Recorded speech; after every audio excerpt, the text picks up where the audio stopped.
Hey guys, welcome back, and today we have our second part of our financial fundamentals series. So this will be covering topics 5 through 10. If you haven't watched the first video, highly recommend to go back and watch that before coming here, because you need to know some of those stuff before you come here. Our sixth topic and our first one for today is the difference between simple and compound interest. So simple interest is the same fixed percentage that's taken from the principal each year. So let's say I deposit $100 into a bank and they pay me 10% interest over 5 years. So each year I would get $10, and at the end of 5 years my total interest that they pay me would be $50. Now, compound interest is slightly different because the principal increases year after year on which the interest is calculated. So in the same bank, in another bank where they charge compound interest, I do the same thing. I put my $100 there and at 10% over 5 years, and at the end of that I have $61, right? So how this works is, firstly, the first year I get $10 because 10% of 100 is $10. Then that $10 gets added to my $110, which makes it 110. So next year the interest would be 10% of 110, which would be $11. And this just keeps going and going and going. And at the end of the 5 years, I've got $61 interest instead of $50.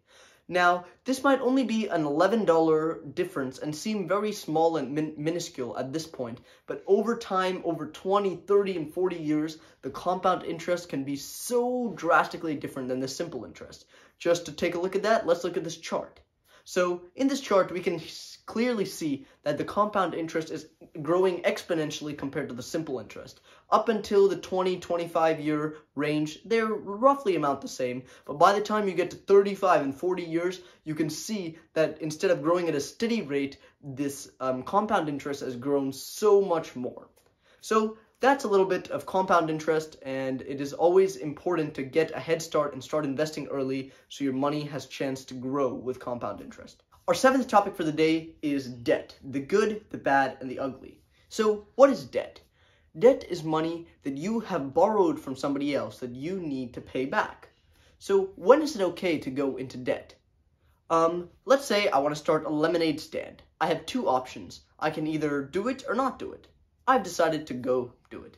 So I am now presented with two more options.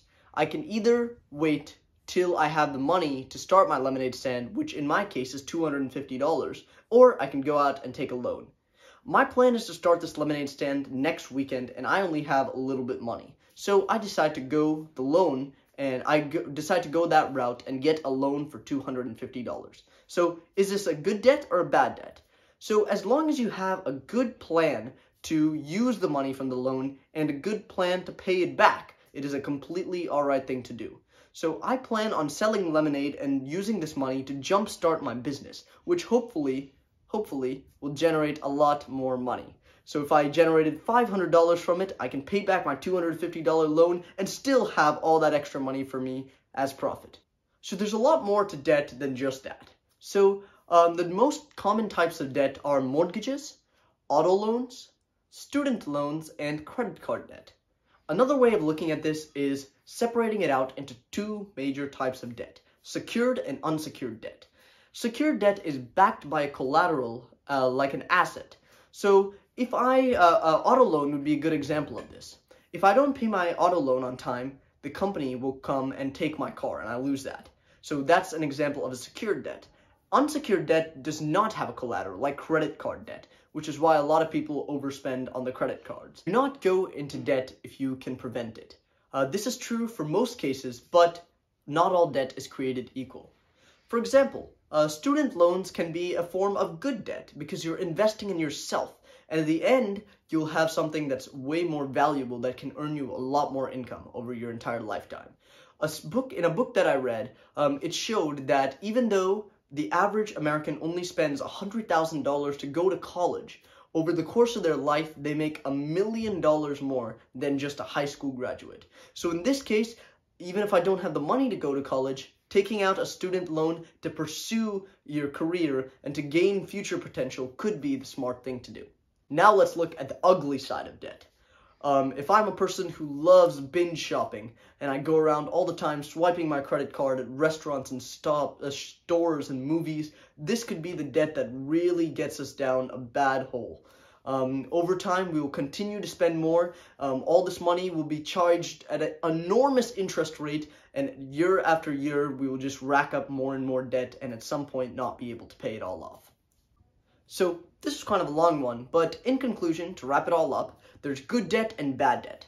If you don't need to go into debt, don't do it. But if you have a good idea to use your money wisely to generate future potential and to eventually pay off the money, then that might be a good option. Our eighth one, and a really important one, is what you make versus what you keep. So you've always heard people say, I can get you better returns. While this might be true, you have to look at all parts of the equation. So let's say I'm making $100 right now. This person who says they can help me comes by and makes me $110. They charge me $20 for their help. So at this point, even though I might think, hey, I made $110, after my expenses, I only made $90, not to even talk about taxes or any of the other stuff. So what you make versus what you keep is incredibly different. This reminds me of a quote from Benjamin Franklin that says, there are only two sure things in life, death and taxes. This is really true, honestly. And taxes is always going to be there taking your money little by little. So I deposit $100 into a bank and for 10% interest. At the end of the year, I got $10 for keeping my money in the bank, right? But let's say I have a lot of other incomes and I'm in the 25% tax bracket. Uncle Sam wants his share of that $10. And really, even though I made $10, I only get to keep $7.50 because $2.50 goes to taxes.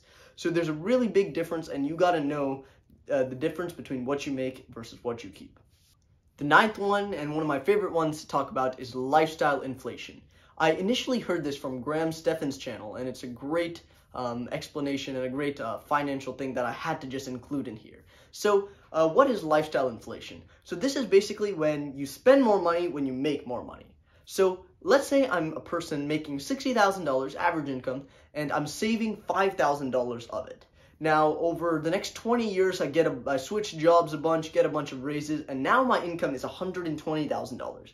So in this case, I should save at least $10,000 or even more. I should save a lot more than I was when I was making $60K.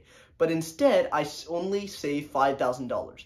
This is where, since your life gets more and more inflated, you'll never have more money left over to save and invest. So at that time, I was living perfectly comfortably on maybe $30,000 worth of expenses. So the more raises you get, if you can maintain that lifestyle without upgrading it, you'll have so much more money to invest. And if you keep it the same, your financial situation will remain the same forever and you can never grow. So this is lifestyle inflation, and basically, the more money that you make, try to save and invest it instead of just spending it. Our 10th and final one for the day is financial priorities. So there's actually two completely different ways of looking at it. The first one is, what is the purpose of money? And the second one is, when I get my first $1,000 or my first $10,000, what do I do with it? I'm not going to be a millionaire on day one, so what are the baby steps and where should I put my money to eventually get there? So let's take a look at this pyramid right here. So this is our first scenario, which shows what the purpose of money is. So it shows first, you have to put your money towards, your basic necessities, food, water, clothing, shelter, that kind of stuff. Then security and safety. Then accumulating assets.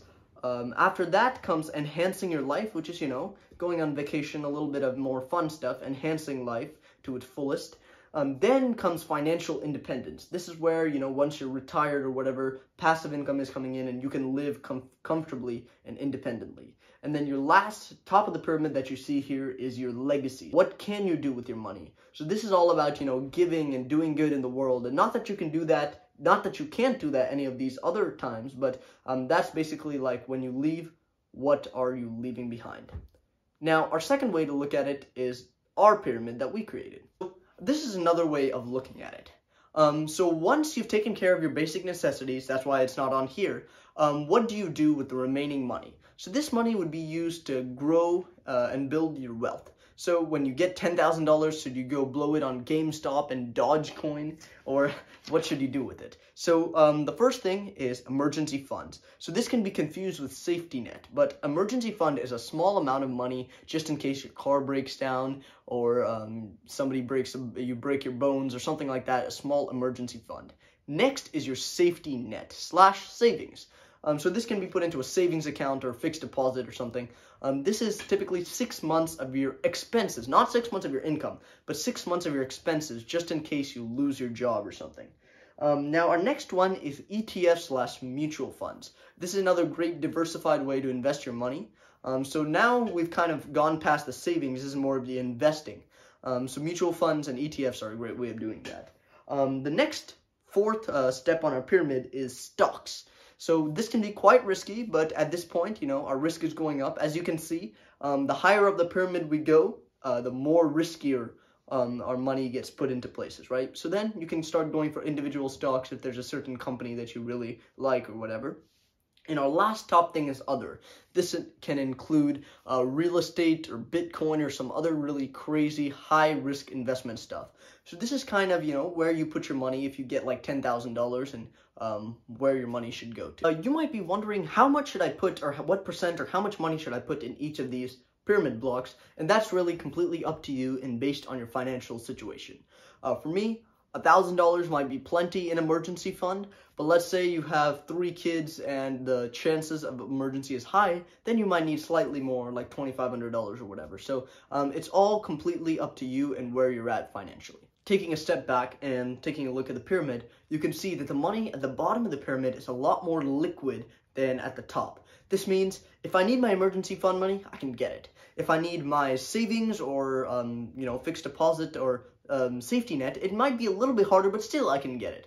But by the time you get to the top, selling stocks and all that stuff, you might have to sell something. And real estate or whatever, you can't just expect to sell it in a day and get your money. So as we go towards the top, the money becomes more solid and not liquid, and the risk becomes higher. So another thing to look at is at the bottom, we're making very little returns. Emergency fund is not making much money. Safety net could be making 0.0 something interest. But at the top, we have a possibility of making incredibly higher returns than at the bottom.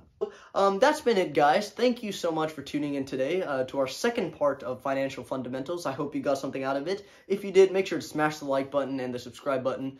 That's basically it, guys. I hope to see you next week on the third part and our final part of the series. That's been it. Thank you so much for watching, and I'll see you next time. Bye.